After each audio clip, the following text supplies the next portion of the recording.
Hello guys, तो मैं Sophia personal reader से आपके लिए केमिस्ट्री की एक और नई वीडियो के साथ में, और हम यहाँ पर पढ़ रहे हैं सॉलिड स्टेट के बारे में।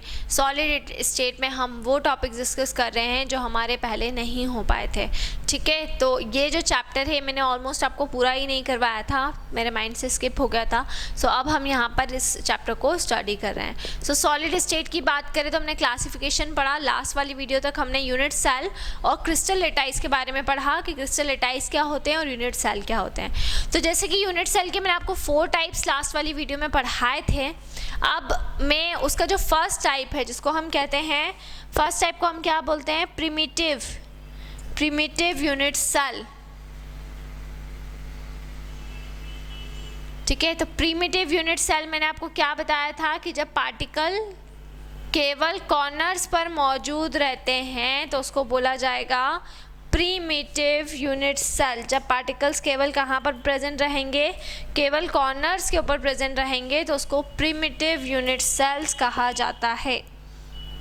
ठीक है, अब प्रीमिटिव यूनिट सेल्स जो होते हैं उनको 7 टाइप्स से क्लासिफाइड किया जाता है। 7 टाइप्स होते हैं उनके क्लासिफिकेशन के। तो यहाँ मैं आपको बताने वाली हूँ कि वो 7 टाइप्स जो होते हैं प्रीमिटिव यूनिट सेल के वो कौन कौन से होंगे। तो एक टेबल के थ्रू हम पढ़ेंगे। सबसे पहला कॉलम रहेगा जिसका क्रिस्टल सिस्टम। ठीक है, क्रिस्टल सिस्टम। दूसरा रहेगा एक्सियल डिस्टेंस, हम उसकी बताएंगे। ठीक है, तीसरा कॉलम हो जाएगा एक्सियल एंगल्स।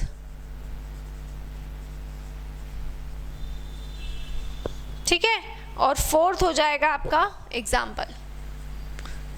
ठीक है, तो ये 4 कॉलम्स रहेंगे आपके जिसमें आपको 7 टाइप्स को, इसके 7 टाइप्स को क्या करना है, स्टडी करना है कि प्रीमिटिव यूनिट सेल के जो 7 टाइप होते हैं तो वो 7 टाइप्स को हम किस तरीके से पढ़ते हैं। ठीक है ना, तो 7 टाइप्स को आपको बेसिकली क्या करना है, इसके अंदर पढ़ना है। ठीक है, 7 टाइप्स हमारे प्रीमिटिव क्रिस्टल लेटाइस के। चलिए तो आगे बढ़ते हैं हम यहाँ पर क्रिस्टल सिस्टम में। सबसे फर्स्टली हम यहाँ पर ले लेते हैं क्यूबिक को। सबसे फर्स्ट आ जाएगा आपका क्यूबिक, है ना। क्यूबिक की एक्सियल डिस्टेंस जाती है A = B = C। ठीक है, क्लियर। और अगर एंगल्स की बात करें तो इसमें तीनों जो एंगल लेते हैं, चाहे वो अल्फ़ा हो, चाहे बीटा हो या गामा हो, तीनों ही एक दूसरे के बराबर होते हैं और कितने डिग्री के होते हैं, 90 डिग्री के होते हैं। ठीक है, क्रिस्टल सिस्टम में सबसे पहला टाइप क्या आ जाएगा, क्यूबिक हो जाएगा, जिसकी एक्सियल डिस्टेंस हो जाएगी A = B = C, और तीनों जो एक्सियल एंगल्स रहेंगे वो इक्वल रहेंगे। तीनों एक दूसरे से कितने डिग्री के होंगे, 90 डिग्री के होंगे। ठीक है, इसके एग्जाम्पल हो जाएंगे copper, zinc blende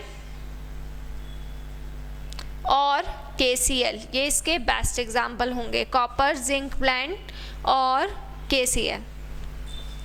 second point हम यहाँ पर देखेंगे टेट्रागोनल।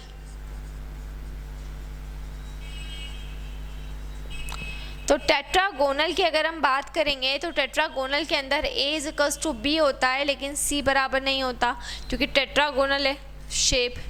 तो A B के बराबर होगा लेकिन B C के बराबर नहीं होगा। लेकिन एंगल इसमें भी तीनों 90 ही होंगे। अल्फ़ा एंगल, बीटा एंगल और गामा एंगल, तीनों एंगल 90 डिग्री के ही बनेंगे। ठीक है, तो इसमें आपका एग्जाम्पल आ जाएगा SnO2, TiO2 आप ले सकते हैं। ठीक है, ये इसके एग्जाम्पल हो जाएंगे टेट्रागोनल में। तो क्रिस्टल सिस्टम हो गया क्यूबिक और टेट्रागोनल। ठीक है, क्लियर। उसके बाद में ऑर्थोरोम्बिक, थर्ड।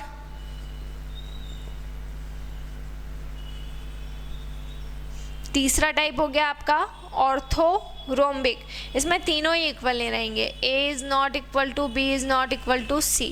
तीनों ही एक्सियल डिस्टेंस जो रहेगी वो इक्वल नहीं होगी, ना ही A B के बराबर होगा, ना ही B C के बराबर होगा, बट एंगल बराबर रहेंगे। Alpha = beta = gamma = 90।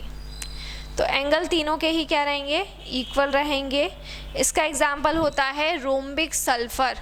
सल्फर हम पढ़ा था हमने पी ब्लॉक के अंदर, जिसका हमने रोम्बिक फॉर्म पढ़ा था, ठीक है। तो वो जो रोम्बिक फॉर्म रहता है वो इसका बेस्ट एग्जाम्पल है। और एक आप कैल्शियम कार्बोनेट भी इसके अंदर ले सकते हैं। तो ये तीसरा टाइप हमारा हो जाता है ऑर्थोरोम्बिक, ठीक है। और ऑर्थोरोम्बिक के बाद में जो मोनोक्लिनिक एक होता है, ये भी आपने सल्फर के फॉर्म पढ़े थे जिसमें अपन आइसोटॉप्स पढ़ते थे। तो मोनोक्लिनिक अगला आपका प्रिमिटिव यूनिट सेल का टाइप होता है। मोनोक्लिनिक में भी A is not equal to B is not equal to C।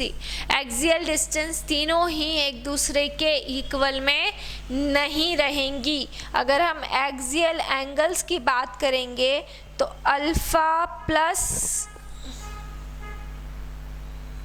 यहाँ पर भी जो एंगल्स रहेंगे वो ऑलमोस्ट इक्वल रहेंगे। Alpha is equals to beta is equals to gamma कितने डिग्री का हो जाएगा, 90 डिग्री का हो जाएगा। इसमें आ जाएगा मोनोक्लिनिक सल्फर, ठीक है। मोनोक्लिनिक सल्फर इसका बेस्ट एग्जाम्पल हो जाएगा। फिर आएगा आपका अगला हेक्सागोनल।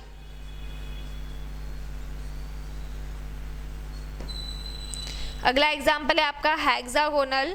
इसमें A is not equal to B is not equal to C। इसमें भी तीनों चीज़ें इक्वल नहीं रहेंगी, लेकिन यहाँ पर alpha is equals to beta 90 degree का होगा, जबकि जो गामा एंगल रहेगा वो 120 डिग्री का होगा।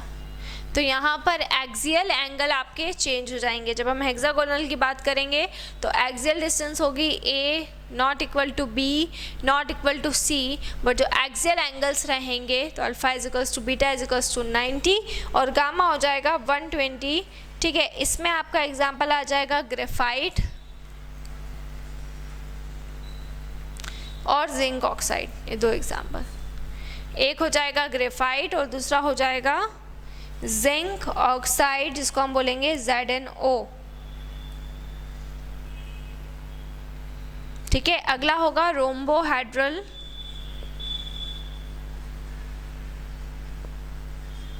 नेक्स्ट सल्फर हो जाएगा आपका रोम्बोहेड्रल। तो इसके अंदर A is equals to B is equals to C, ठीक है। और इसमें भी अल्फ़ा बीटा और गामा तीनों ही सेम रहेंगे, तीनों ही 90 डिग्री के रहते हैं, ठीक है। इसमें आ जाएगा आपका मर्क्यूरस सल्फेट HgS और calcium carbonate CaCO3। Mercurous sulphate हो जाएगा HgS और कैल्शियम कार्बोनेट हो जाएगा जिसको हम बोलेंगे CaCO3, ठीक है। उसके बाद अगला हो जाता है आपका ट्राइक्लिनिक, ठीक है। तो ट्राइक्लिनिक अगला फॉर्म है, लास्ट फॉर्म। तो A is equals to B is equals to C। इसमें भी तीनों जो एक्सियल डिस्टेंस रहती हैं वो क्या हो जाती हैं, वो इक्वल हो जाती हैं। और अगर हम यहाँ पर बात करते हैं एंगल्स की, ठीक है, तो alpha not equal to beta not equal to gamma 90 degree, ठीक है, क्लियर। इसमें आ जाएगा K2Cr2O7 इसका एग्जाम्पल में। तो ये मैंने आपको प्रीमिटिव यूनिट सेल जो होता है उस प्रीमिटिव यूनिट सेल के, देखिए यूनिट सेल का जो भी डायग्राम रहता है बिल्कुल जैसा कैसा रहता है, क्यूब कैसा रहता है, बिल्कुल क्यूब के जैसा रहेगा। देखिए इस तरह से बनता है, ये होता है आपका यूनिट सेल, ठीक है। अब इसमें मैं आपको बोलती हूँ ना 8 कॉर्नर्स होते हैं, तो 8 कॉर्नर्स किस तरीके से होते हैं, 1 2 3 4 5 6 7 और ये 8। तो देखिए 8 कॉर्नर्स होते हैं इस यूनिट सेल के अंदर, है ना। अब इसके अंदर ये देखिए, ये आपका एक्सिस भी मैं आपको बता दे रही हूँ, ठीक है, कि एक्सिस किस तरीके से होती है। तो ये जो होता है ये Z एक्सिस होता है, फिर ये जो जाता है ये आपका X एक्सिस हो जाएगा, और सबसे ऊपर जो रहती है वो वाई एक्सिस रहती है। ठीक है, अब यहाँ यही जो लेंथ होती है इनको हम ए बी सी नाम देते हैं, जो एक्सिस के रिस्पेक्ट में रहती है, और यहीं से जो एंगल बनते हैं उसके अकॉर्डिंग हमने ये पूरी टेबल आपकी तैयार की है। ठीक है, क्लियर। तो ये प्रीमिटिव यूनिट सेल आपका हो गया, प्रीमिटिव यूनिट सेल। ठीक है, तो इसकी जो एज लेंथ है वो हमने ए बी सी मानी, और एंगल्स अल्फ़ा बीटा हम गामा मान के चलते हैं। ठीक है, फिर आगे हम और कुछ स्पेस लेटाइस के अंदर इनके बारे में डिस्कस करेंगे कि इसमें टोटल कितने पार्टिकल्स होते हैं, क्या होता है, उसको हम डिटेल्स में नेक्स्ट वीडियो में स्टडी करने वाले हैं। तो इसी तरह से जुड़े रहिए हमारे साथ में, वीडियोस को लाइक करते रहिए, चैनल को सब्सक्राइब करना ना भूलें। कोई भी डाउट, कोई भी क्वेरी हो उससे आप कमेंट बॉक्स में डाल सकते हैं, और अगर आप हमसे ऑनलाइन होम क्लासेस पढ़ना चाहते हैं तो हम आपको ऑनलाइन होम क्लासेस की फैसिलिटी भी प्रोवाइड कर रहे हैं। हमसे ऑनलाइन होम क्लासेस पढ़ने के लिए डिस्क्रिप्शन में जाकर सारी डिटेल्स ले लें और हमसे कॉन्टेक्ट करें। घर पर रहें, सुरक्षित रहें, बाहर ना निकलें, बहुत ज़रूरी हो तो ही बाहर निकलें। Stay home, stay safe and study hard. Thank you so much.